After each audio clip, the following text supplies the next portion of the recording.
Благодарю вас, мои хорошие. И сегодня я решила сделать особенный подарок для вас. Я хочу исполнить одну из своих самых любимых татарских песен. Зингер Туман.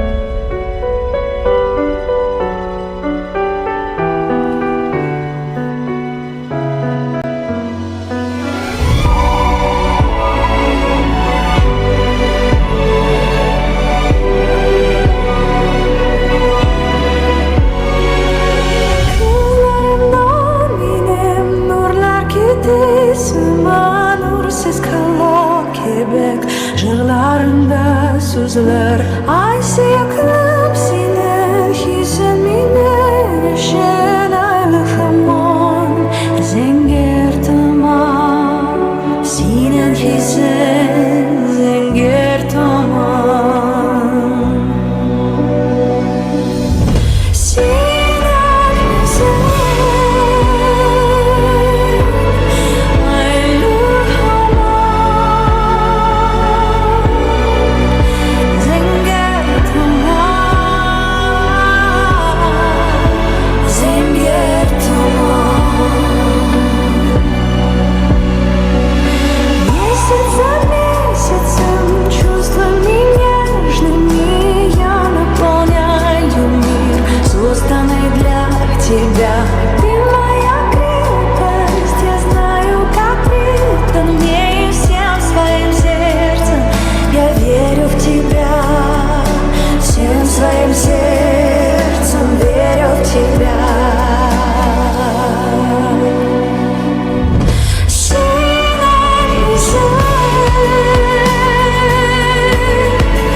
Zinger Tuman.